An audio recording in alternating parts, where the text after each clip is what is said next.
it is Thursday. I have Neuro Coffee in hand, and Dr. Mike, it is perfect as usual. 57 grams per pot makes perfect coffee every time. I had to cut my own hair. You cut your own hair? Oh yeah. The front was all right, but the backside was pretty ugly. It was pretty rough. It was a mess. That's what hoodies are for, my friend. Oh yeah. A little bit of innovation, a little bit of creativity goes a long way. Bill, how are you doing physical therapy? Well, I guess you're in your office, so you can do it. You're not doing it virtually. I'm doing both. Like, how do you do it without touching people? So I don't touch people all that much anyway.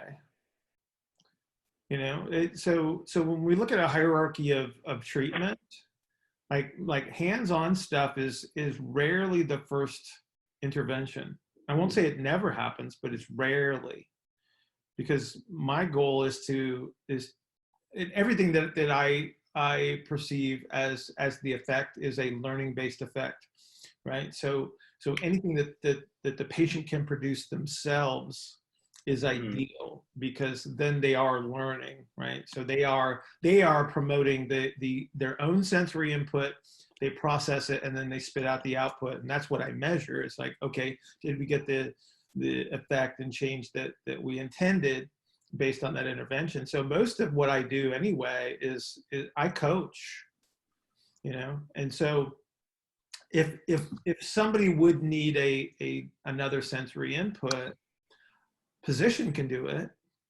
Mm-hmm. And so a lot of times it's just a little bit of creativity with the physician. But again, that just goes right back to where we started, which is just, I just coach people into positions. I coach people on an activity just like anything else. So like I said, you know, I don't say that I do some manual stuff every day, but certainly not every patient. My father's a tailor, so this isn't super random. We've been making masks for people, and one of the things that we use for the filtration are certain vacuum bags. So like there's a company called Festool that makes like super fancy sanders, and where you could like sand and there's no dust, like the vacuum sucks it up. And they have really nice bags. And so we use those bags as liners for the masks because it filters out like 93% of particles. Has anyone had anybody get injuries over these 7 weeks? I haven't had a thing. Not a tweak, not like a one report from anybody. Yeah. You think it has to do with the amount of like stress? Because I know a lot of my people are not working.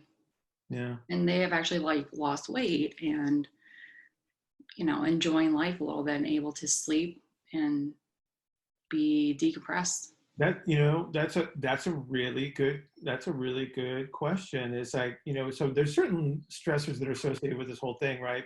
You know, we all get stretched in one way or another, but you got a great point. It's like people are probably sleeping a lot more than they did before.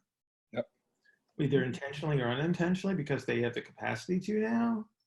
I mean, think about that as an impact. That's brilliant, Nikki. Yeah, to bring that up.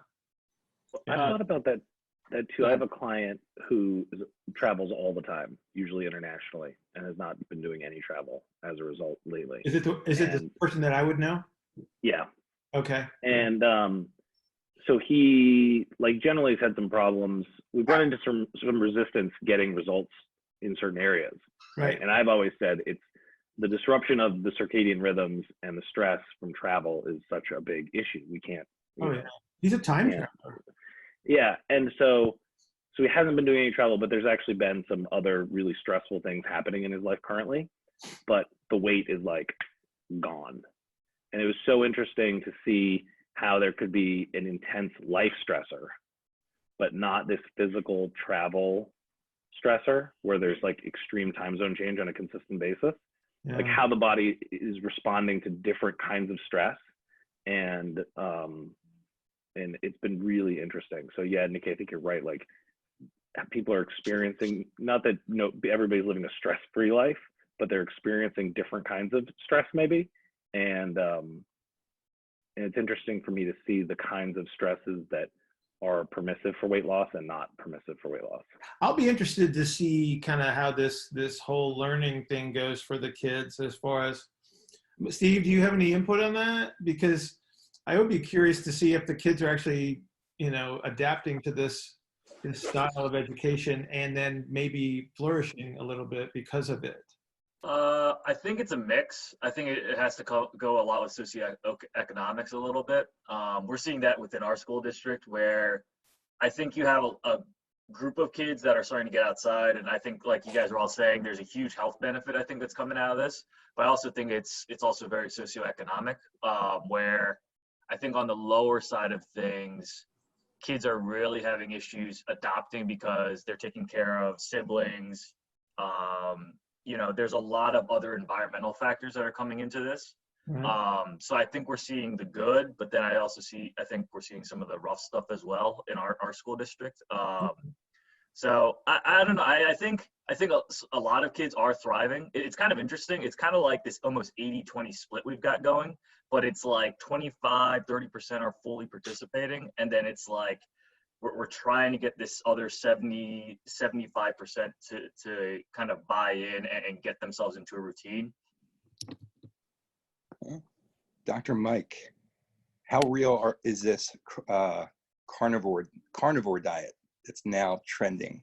I'm seeing people post about. Like, how real is it? Like, people are actually just like doing meat? it, and like, what are like the macros to make you a carnivore? I did not a full academic assessment because it's kind of lacking in the academic side of things. I think it's, I think in general, I find it silly to exclude food groups for no reason. Right. Right. And so, like when people say like, oh, I don't eat this, and you're like, oh, why? And they're like, oh, it's not good for you. And it's like, but like for no given reason, they're just decided it was magically not good for them. So with the carnivore diet, to say like, you just eat meat. And, so what's the difference between a carnivore diet and a ketogenic diet? So if we added 7 spears of asparagus each day, right, and 3 mushrooms, like all of a sudden you lose all these magical effects of said carnivore diet. Like, so those kind of huge, like, chasms of logic, when those are missing, I find it really difficult to have conversations about, should or shouldn't you do that. There's no good biological mechanism really behind it. I think really, if we look at the closest thing you'd liken to would be a ketogenic diet. And if you look at the data behind ketogenic diets, which from a sports performance perspective is really lacking. I actually did a webinar yesterday on it. And I did a review last fall on it as well, like an academic review. And there isn't a lot of good data on sports performance and ketogenic diets. And so at best, it's just as good as a regular dietary approach, potentially better at endurance, but likely insufficient at high intensities, right? Even after keto adaptation. So if you kind of apply all those same things to the carnivore diet, I mean, that's kind of what you're left with. I think there are a lot easier dietary patterns for people to follow. I love ribeyes, so it's like, I think that, but I also think that when you start excluding whole food groups, your personal biology and physiology doesn't change because you've decided to eat or not to eat certain things. So this is a conversation I always have with people if they follow a vegetarian diet. I'm like, that's fine, but like the biology of your protein metabolism is still the same. Like your body still needs 2 to 3 grams of leucine at every eating occasion to maximize muscle protein synthesis. Just because you're choosing not to eat foods that are high in these essential amino acids doesn't change your body's need for it. And so when you look at these other extreme dietary approaches, you're like, okay, that's fine, but what are we doing to account for now all the things that we're not getting that we generally would have otherwise that your body needs? And so whether, whether it's the carnivore diet or vegan diet, if you look at opposite ends of the spectrum, I think you need to consider what are those gaps that you are creating due to your food choices, and then are you fixing them, or are you just choosing to kind of live in kind of nutritional ignorant bliss? So how, Jim, you're saying you're doing a lot more bands and you've gotten more creative with all the home workouts. Yeah. Do you think this is going to change in 2022 when you get back in the gym? Is that going to change like how you go about like the implements that you use or how you go about training and programming? I don't think it changes me from a one-on-one perspective, but I think it changes things maybe from a team perspective in a lot of ways. Because I was thinking about it yesterday. It's like, just because you have access to certain equipment doesn't mean it's a need or a why, like part of the why, right? Like, yeah, because people are going to run back into the weight room and be like, I need to get back in the squat rack. Well, it's like, justify it, right? Like, justify it for this person. well, that's what I'm wondering is this gonna, that maybe you're doing things now and you're like, oh, wait a second, like we should just do this all the time. Yeah. So I think it's going to be, I think the first week back, people are going to be going back to their emotional attachments of what they thought worked. Cable girls. But it's like, are we measuring things right now for when they get back and be like, look, like, here's your vertical jump. Like, you lost nothing. Right. Mm-hmm. Yeah. So I think it's going to be very interesting. Challenge us to become more principle based, and instead of kind of like what you said, it's like, it's a lot of people do things just because we've always done it that way, or because when they came up, their mentor did it this way, and so now they do it this way. Right. When the reality is we've always been chasing an outcome. Yeah. Right. And that's a principle based approach. It's like, okay, as long as I follow the principles, it's not the implement. Right. And so I was talking with Eric, one of our coaches, this week, and he has really looked at this as an opportunity, because he's had to go virtual, and so one, his coaching cues get better, but he's also looking at it from an outcome perspective, and it's really forced me to really look at what adaptations that we're driving when we're in the training hall, or if we're over on the turf side doing some form of activity, and he's like, so he's actually expanding his repertoire of activities that produce an equivalent outcome.